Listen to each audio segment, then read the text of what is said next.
வைகுண்ட ஏகாதசிங்கிற ஒரு முக்கியமான இந்துக்களுடைய விசேஷமும் அந்த நாளில் தான் வருது. முக்கியமாக இந்த நாட்களில் வந்து நம்ம அந்த சொர்க்கவாசல் திறப்பு அப்படிங்கிற ஒரு விஷயம், அதுக்குள்ளே போயிட்டு வந்துட்டோம் அப்படின்னா நேரடியாக நம்ம சொர்க்கத்துக்கு போவோம் அப்படின்ற ஒரு ஐதீகம் காலங்காலமாக நம்ம கடைபிடிச்சிட்டு வரோம்.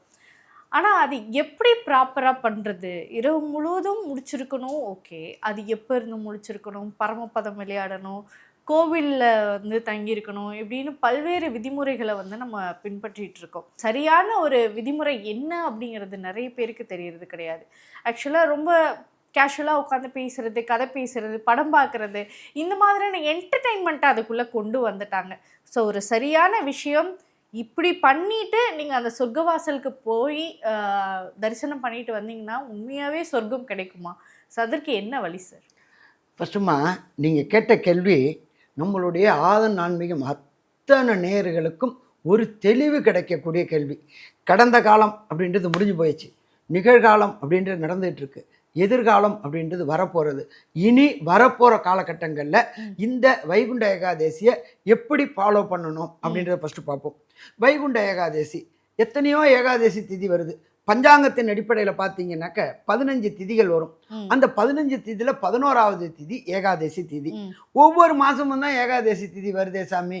அடுத்தது கேள்வி வரும், 15 வளர்பிற ஏகாதசி, தேய்பிற ஏகாதசி அப்படின்னு வரும். அது என்ன வைகுண்டத்துக்கு போகிறதுக்கு மட்டும் அந்த வைகுண்ட ஏகாதசி அப்படின்னு ஃபஸ்ட்டுமா பஞ்சாங்கத்தின் அடிப்படையில் ஒன்று வரும். ஒவ்வொரு ஏகாதசிக்கும் விரதம் இருப்பவர்கள் இறைவனுடைய திருவடி நிழலில் இளைப்பாறலாம் அப்படின்றது தான் நம்மளுடைய ஆன்மீகத்தில் சொல்லப்பட்டது. வைகுண்டம் அப்படின்னா என்ன? சொர்க்கம், நரகம்.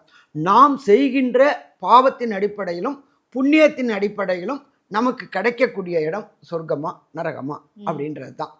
ஒவ்வொரு ஏகாதசி திதியும், இந்த ஏகாதசி திதியை பெரும்பாலும் இது கடைப்பிடிக்கிறவங்க வைணவ சம்பிரதாயத்தை கொண்டவங்க இருப்பாங்க, சைவ சமயத்தில் உள்ளவங்களும் இருப்பாங்க.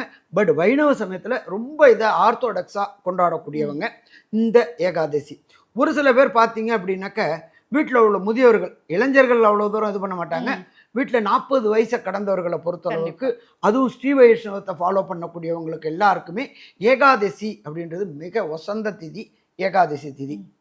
ஒவ்வொரு ஏகாதசியும் இருக்கு. இந்த ஒவ்வொரு ஏகாதசியும் இறையோடைய வழிபாடு, விரதம். இந்த சாதாரண ஒவ்வொரு ஏகாதசிக்கு விரதம் சொல்கிறேன், அப்புறம் வைகுண்ட ஏகாதசிக்கு எப்படி விரதம் இருக்கணும் அப்படின்னு சொல்கிறேன்.